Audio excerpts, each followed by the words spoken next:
এই স্ক্রিনে এখন যা দেখছেন এটা শুধু একটা শূন্য নয়, কয়েক ঘন্টা আগে এই অ্যাকাউন্টে ছিল 50,000 টাকা। একজন মানুষের কাছে 50,000 টাকা কতটা বড় অঙ্ক। কারো কাছে এটা কয়েক মাসের বেতন, কারো কাছে পরিবারের খরচ, কারো কাছে ব্যবসার মূলধন, আর কারো কাছে জীবনের নতুন শুরুর সুযোগ। কিন্তু এই গল্পে 50,000 টাকা কোনো বড় দুর্ঘটনায় হারায়নি, কেউ ছিনিয়ে নেয়নি, কোনো ব্যাংকও তাকে ঠকায়নি। তাহলে টাকাটা গেছে কোথায়?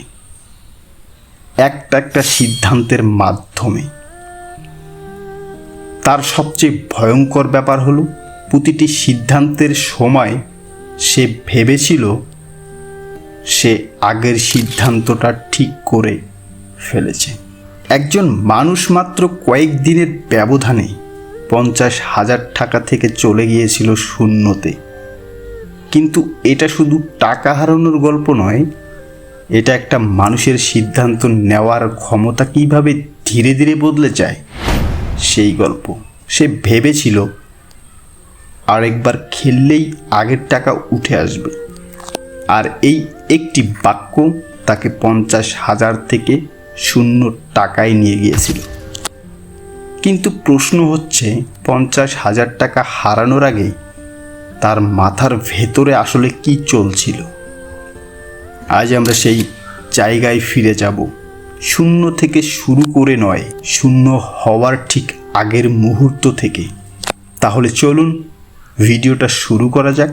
ভিডিওটা শুরু করার আগে শুধু একটা কথাই বলবো, এই ভিডিওটা যদি মিস করে যাও তাহলে এটা ভেবে নিও কোনো না কোনো সময় সেই তোমার জীবনের সাথেও এই ঘটনাটাই ঘটতে পারে। 50,000 টাকা কয়েক ঘন্টার মধ্যে শূন্য ব্যালেন্সে পরিণত হতে পারে। ভিডিওটা মনোযোগ সহকারে শুধু দেখে যাবেন না, বরং দেখা শেষে একটা শেয়ার করে দিবেন, কারণ আপনার একটা শেয়ারে হয়তো বা কারো 50,000 টাকা বাঁচতে পারে। নিজে যদি 50,000 টাকা বাঁচাতে না পারেন, অন্তত পক্ষে একটা শেয়ার করে কারো 50,000 টাকা বাঁচাতে সাহায্য করবেন। আর আমাদের চ্যানেলের নতুন দর্শক হলে সাবস্ক্রাইব করে পাশেই থাকবেন।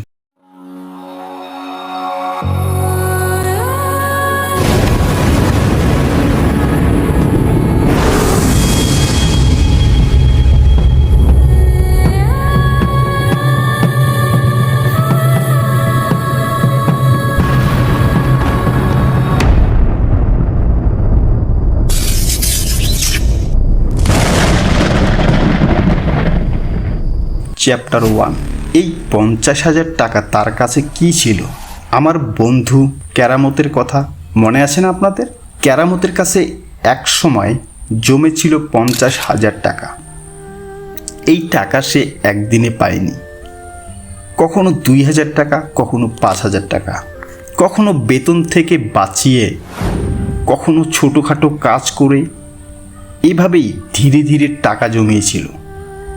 50,000 টাকা তার কাছে শুধু ব্যালেন্স ছিল না, এটা ছিল কয়েক মাসের ডিসিপ্লিনের ফল।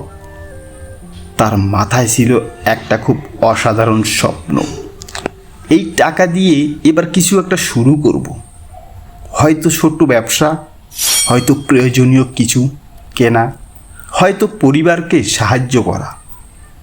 কিন্তু ঠিক তখনই তার সামনে আসে এমন একটা রাস্তা যেটা প্রথম দেখায় রাস্তা নয়, শর্টকাট মনে হয়।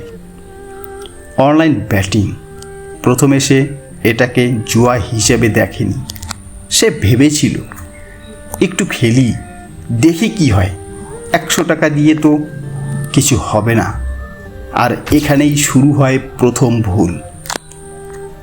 সে ঝুঁকিকে ফিনান্সিয়াল রিস্ক হিসেবে দেখেনি, দেখেছিল ছোট্ট একটা এক্সপেরিমেন্ট হিসেবে। চ্যাপ্টার 2। প্রথম জয়। প্রথম দিন সে 100 দিয়ে শুরু করেছিল। কিছুক্ষণ পর তার ব্যালেন্স দাঁড়ালো 180 টাকা, লাভ মাত্র 80 টাকা। কিন্তু সেই 80 টাকা ছিল অত্যন্ত গুরুত্বপূর্ণ, কারণ সে সেদিন টাকা হারায়নি, সে জিতেছিল। আর এই জয় তার মাথায় একটা গল্প তৈরি করলো, কিন্তু একটা বিষয় বদলাতে শুরু করলো। আগে সে টাকা দিয়ে কিছু কিনতে চাইতো, এখন সে টাকা দিয়ে আরও টাকা বানাতে চাইছে। প্রথম জয় তাকে শুধু আনন্দ দেয়নি, এটা তার কাছ থেকে একটা বিশ্বাস তৈরি করেছিল যে সে এই সিস্টেমটাকে বুঝতে পারে। আমি তো পারি, আমি তো বুঝি, আমি অলরেডি বুঝে গেছি। কিন্তু পরের দিন 200 টাকা, তারপর 500 টাকা, একদিন 1000 টাকা। কখনো হারছে, কখনো জিতছে। আর যখন মানুষ বিশ্বাস করতে শুরু করে যে সে ঝুঁকিকে নিয়ন্ত্রণ করতে পারছে, তখন ঝুঁকির সীমাটাও ধীরে ধীরে বড় হয়। চ্যাপ্টার 3, টাকা আর টাকা থাকে না। একটা সময় কেরামতের কাছে 50,000 টাকা ছিল সঞ্চয়, কিন্তু ধীরে ধীরে সেই একই টাকা তার কাছে হয়ে গেল ক্যাপিটাল, খেলার মূলধন। সে নিজের মাথায় একটা হিসাব বানিয়ে ফেলেছিল, আমার কাছে 50,000 আছে, প্রতিদিন 2,000 লাভ করি, মাসে 60,000। তারপর হিসাবটা আরও বড় হতে লাগলো, 50,000 থেকে 1 লাখ, 2 লাখ, 5 লাখ। সমস্যাটা এখানেই শুরু হয়ে গেল। সে টাকা হারানোর সম্ভাবনা হিসাব করেনি, সে শুধু জেতার সম্ভাবনা হিসাব করেছিল। আপনি যদি আজ 50,000 টাকা হাতে পান, আপনি কি ভাববেন? কিভাবে 50,000 টাকা বাঁচাবেন, নাকি কিভাবে 1 লাখ করবেন? এই 2 প্রশ্নের পার্থক্যই পুরো গল্পের কেন্দ্র। চ্যাপ্টার 4, প্রথম বড় ক্ষতি। এক রাতে সে 6,000 টাকা হারালো। প্রথমবার তার মাথায় ভয় ঢুকলো, এই টাকা তো আমার, এটা আমাকে ফেরত আনতেই হবে। সে অ্যাপ বন্ধ করেনি, বরং আবার টাকা লাগালো, কারণ তার কাছে তখন একটা ভুল ধারণা তৈরি হয়েছে, হারানো টাকা মানে শেষ হয়ে যাওয়া টাকা নয়, হারানো টাকা মানে ফিরিয়ে আনার টাকা। এই শব্দটিকেই বলা হয় নিয়ার মিস ইফেক্ট। এই মুহূর্ত থেকেই গল্পের চরিত্র বদলে যায়। আগে তার প্রশ্ন ছিল আমি কত জিতব, এখন প্রশ্ন তৈরি হলো আমি কত দ্রুত আমার হারানো টাকা ফেরত পাব।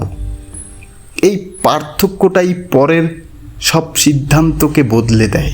চ্যাপ্টার 5, লস ক্যাশিং। এই আচরণকে সাধারণভাবে বলা হয় লস ক্যাশিং, অর্থাৎ হারানো টাকা ফেরত পাওয়ার জন্য আরও বেশি ঝুঁকি নেওয়া। ধরুন 50,000 টাকা ছিল, হারালেন 5,000। এখন লক্ষ্য আর 5,000 হারানো থেকে বাঁচা নয়, লক্ষ্য 5,000 কীভাবে ফেরত পাওয়া। সেই 5,000 ফেরত পাওয়ার জন্য 10,000 ঝুঁকিতে গেল। 10,000 হারালে 20,000, 20,000 হারালে 30,000। এভাবেই ছোট ছোট ক্ষতি ধীরে ধীরে পুরো আর্থিক বিপর্যয়ে পরিণত হতে পারে। কেরামতের ক্ষেত্রেও সেটাই হয়েছিল। 50,000, 44,000, 37,000, 30,000। লক্ষ্য ছিল 50-এ ফিরে যাওয়া, কিন্তু প্রতিটি নতুন বেট তার রিকভারির টার্গেটকে আরও দূরে সরিয়ে দিচ্ছিল। সবচেয়ে নির্মম ইগনোরই হলো হারানো টাকা ফেরত পাওয়ার চেষ্টা করতেই সে আরও টাকা হারাচ্ছিল। চ্যাপ্টার 6, 30,000 টাকার পর মানুষ কেন থামে না। কয়েকদিনের মধ্যে 50,000 টাকা কমে দাঁড়ালো 30,000 টাকায়। এই পর্যায়ে থেমে যাওয়া সম্ভব ছিল, কিন্তু কেরামত থামেনি, কারণ সে নিজের কাছে একটা প্রতিশ্রুতি দিয়েছিল, আমি 50,000 নিয়েই বের হব। এখন যে লাভের জন্য খেলছে না, সে খেলছে নিজের আগের অবস্থায় ফিরে যাওয়ার জন্য। এই মুহূর্তে যেখানে জেতার ইচ্ছা, হার মেনে না নেওয়া, দুটো এক হয়ে যায়। আর মানুষ তখন নিজের জন্য সবচেয়ে বিপজ্জনক সিদ্ধান্তগুলো নিতে পারে। কেরামত, বন্ধুর মেসেজ আসে, কি করিস? কেরামত রিপ্লাই না দিয়ে ফোন উল্টো করে রাখে, তারপর আবার সিন অন। কারণ এখন সে শুধু টাকা নিয়ে খেলছে না, নিজের আগের অবস্থানটা ফিরে পাওয়ার জন্য লড়ছে। চ্যাপ্টার 7, শেষ 10,000 টাকা। এক সময় 30,000 নেমে এলো 10,000-এ। এবার তো কেরামতের মাথায় ভয় ঢুকে গেল, আমি যদি এই 10,000ও হারাই।